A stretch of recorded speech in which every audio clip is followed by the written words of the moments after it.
Hello, welcome to Issues and Insights. My name is Leslie Ashlock. I'm with the Hardin County Government, and today I have Kaye Emke. Is that right? Ma'am. She is with Spring Haven Domestic Violence Center. Yes. Thank you for joining us. No problem. I'm excited to be here. And as we were talking a while ago, this is both of our first times here. Yes. So tell us a little bit about Spring Haven, because some of our viewers probably don't know anything about it. Just tell us about what you all do and who you are. All right. So Spring Haven, we're the only certified domestic violence program for the Lincoln Trail Area District.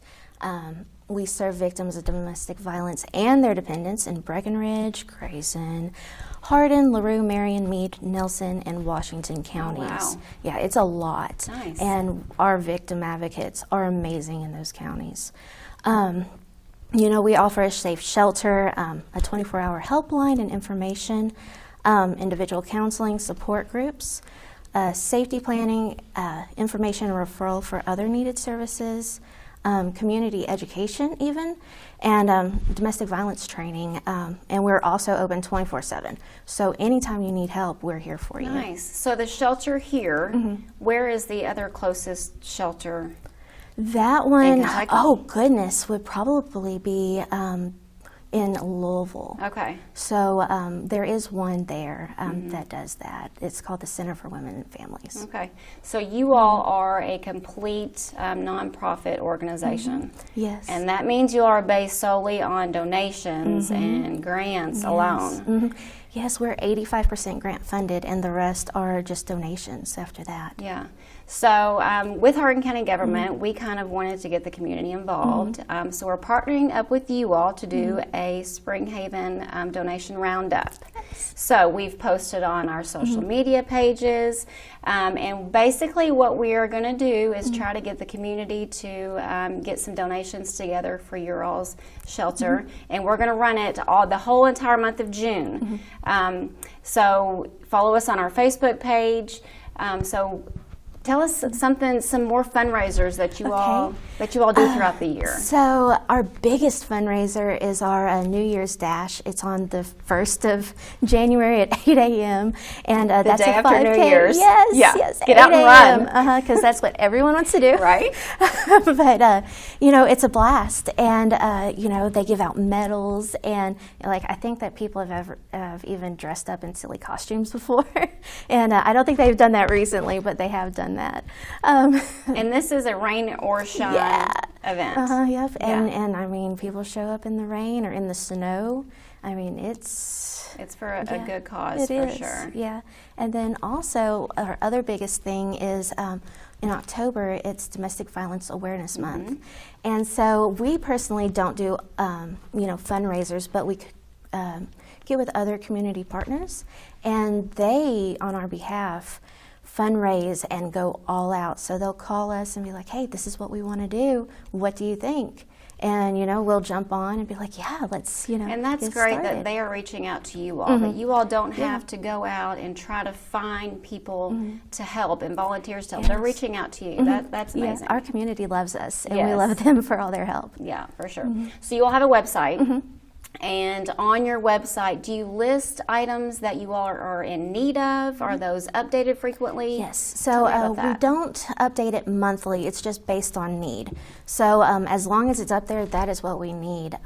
And our urgent needs, I usually post on Facebook.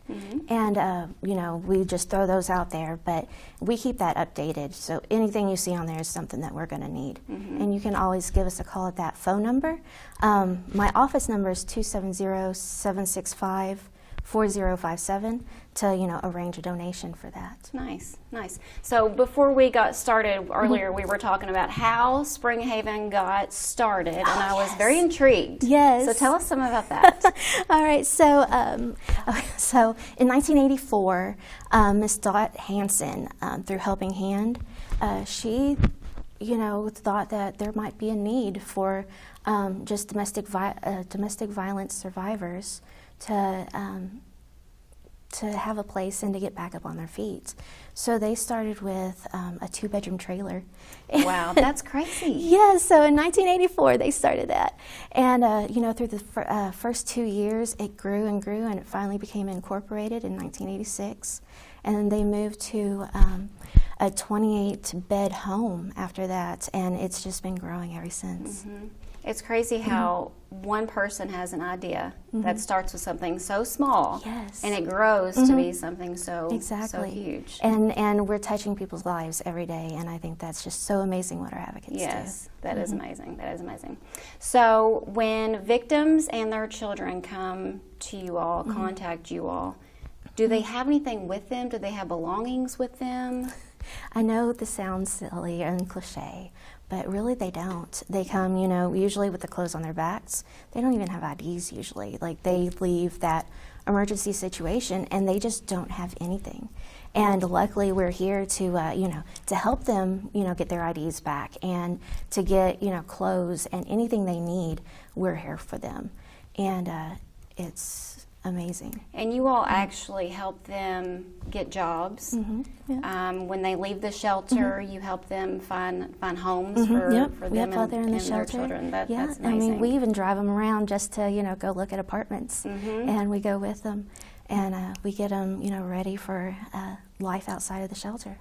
That's awesome. There was something that I read on your all's website about cell phones, about cell phone donations. Yes, so we take cell phone donations, because even those cell phones, we'll call 911. So even if someone doesn't have a cell phone, they can call that. And, we give them to our people that may not, feel ready to come to the shelter, but they can always, use that. So you have a place for those old flip phones, the old ones that we all used to have. As long as they still work. There's a place for those. So dig them out of your junk drawers. Yeah.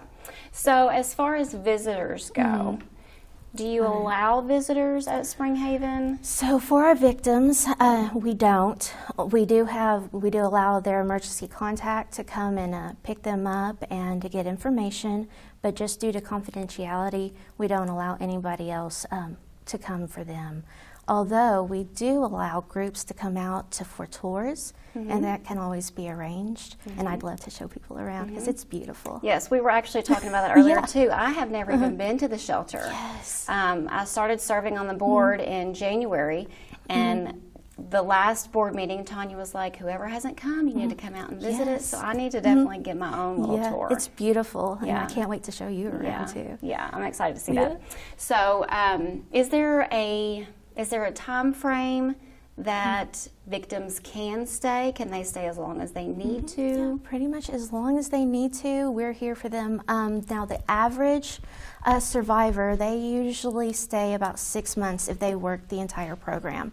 And that's from, the time they need their IDs until they are ready and have an apartment lined up and have a job. We even have a very generous donor. They donated a good amount to help us start a car scholarship fund. Nice. And that's one of the biggest, hurdles after finding a home is getting transportation. So they go through the program for that. They have to be working 2 months, go through a financial literacy program, and save for a car. And then we also, add money to that, whether they can make payments or just buy outright. Nice. So you all aren't just a shelter for someone to come and stay. You all offer programs. Yes. You have encouragement programs for the kids and to the victims. Can you enlighten on that a little bit and tell us? Our victim advocates and our family advocates, they hold groups at least 5 times a week, and that goes over self-esteem classes, resume building. Goodness, what else could they do? Are these volunteers that come in to give the... So they can be. So usually our advocates do it, but we also encourage volunteers to come out. We've had volunteers come out and do yoga with our victims, and even teach them how to make smoothies, because that's something that you don't really think about. But staying healthy and using fresh fruit, and that was a blast. And can you see the change in these victims that when they come in and when they leave, or even during, as they're going through this healing process, can you actually, I mean, can you see it on their face? Yes. Do they open up to you and talk to you about it? And yeah, they do. It's hard when they first come in because, you know, you're excited and you're happy that they're there, even though they went through such a bad situation. But, you know, after they go through that decompression, you know, stage, and they start opening up, they start finding themselves and learning that self-confidence, you know, and finding a job, and they're excited and they're ready to go, and it's the best thing to see on somebody. Yeah, I bet. And as far as the kids, you know, you said the volunteers come in and help. So tell me some things about the kids. Do they have?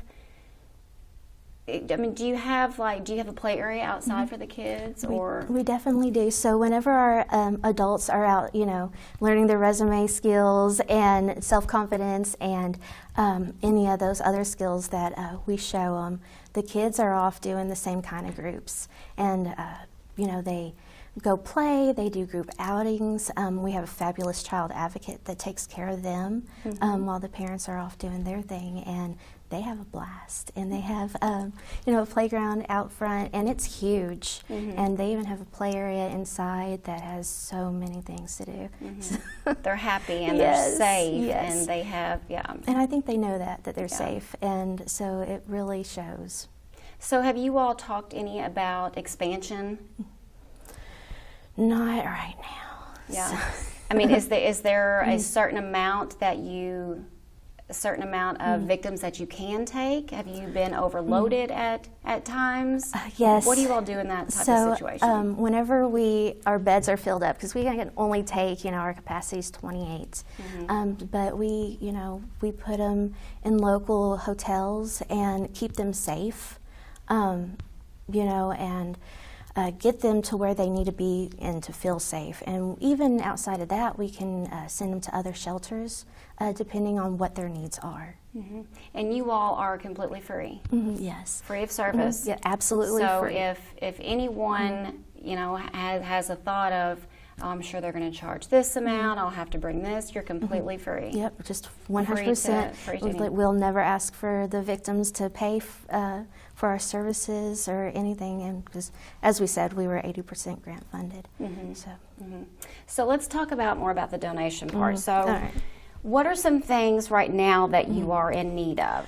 Oh, goodness. Okay, so juice boxes. Juice boxes. That's what Tanya keeps saying, more juice boxes. Yes, we always ask for juice boxes, and we go through them so fast. I know. Because our kiddos just My kids go through about a box within a week. Yeah.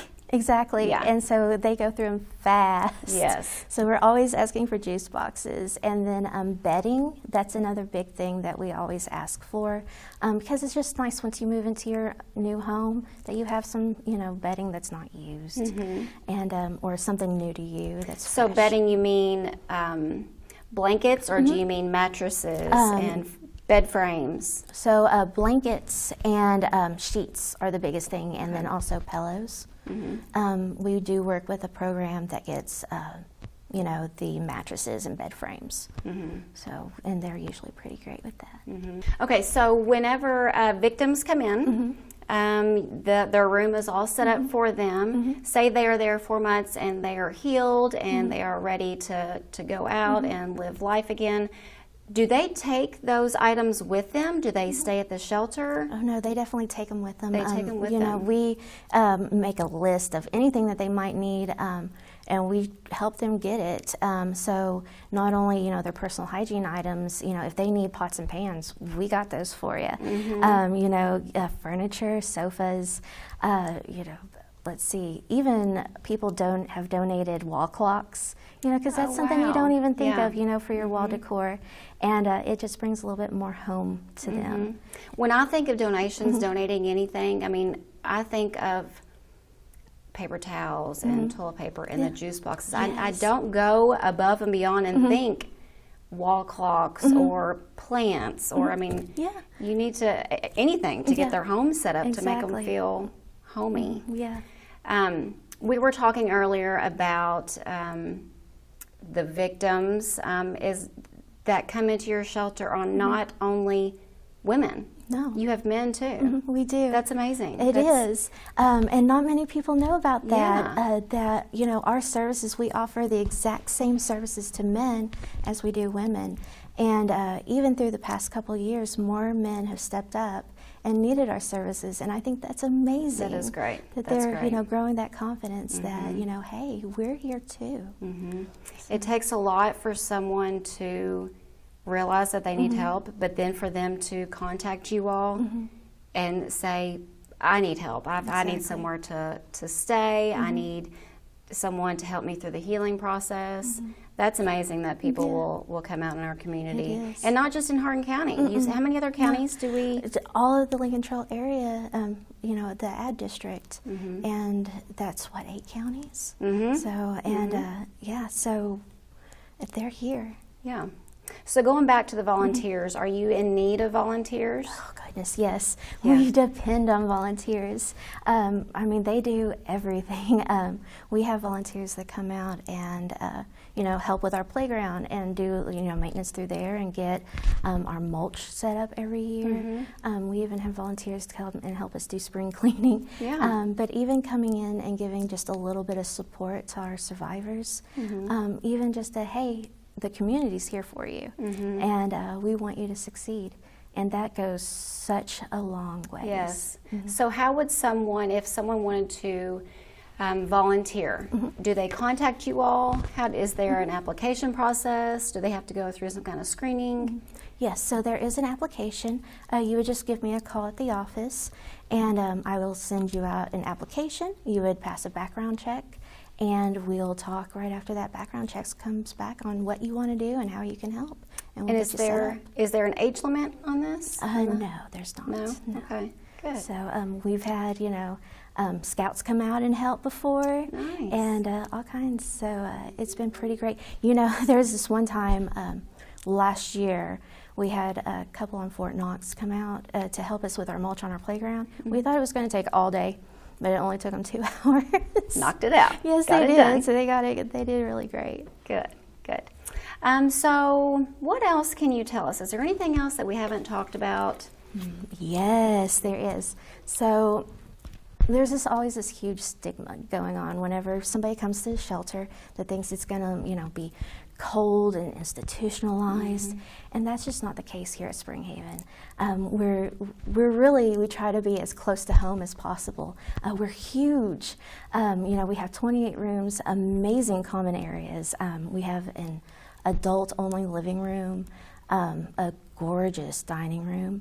We even have a teen room. And so this teen room, let me tell you, it has video games, it has computers. There's a foosball table in there. Oh my gosh. Like, it's a teenage It's paradise. set up. Yes. Yeah. We have, you know, a kids' play area inside that has so many toys.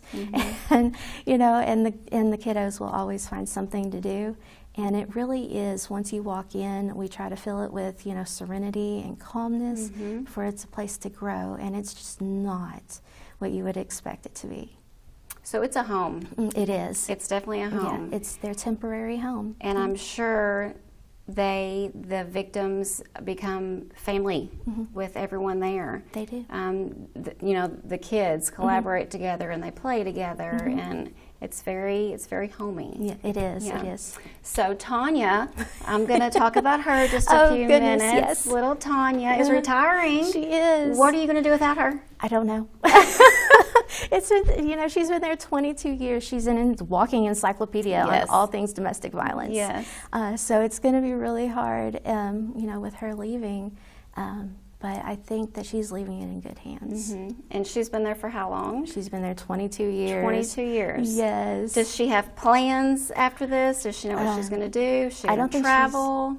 I don't think she's going to tell me, so I don't come and find her. Okay. But no, she's probably just going to relax for probably, you know, a good 6 months at least. Yes, because her she's so husband is busy. retired, right? Exactly. Okay. So maybe travel is in there. Do they have grandkids? Yes, they do. Okay, so I don't stay at know. home, Memo, and yeah. But you already have somebody to replace her. We do. And she is going to be amazing too. She is. Her name's Rochelle. Yes. And she's new I'm sorry, she's new to Kentucky, but she is pretty fabulous, and I think that people are going to really enjoy where she takes the shelter. Good, good. Well, is there anything else that you want to tell us? Goodness. You know, the biggest thing I think is that, you know, domestic violence is here, and we're here to help. And if there's anything that you're going through or anyone else is going through, that to call us, and we can help. Thank you again so much, Kaye, for coming and talking with us. Real quick, can you give us the Facebook page that you all have, and then the two numbers that you were talking about earlier? Of course. So our Facebook page is just Springhaven Inc., and then our website is springhaveninc.org. Perfect. And then our phone numbers are my business line.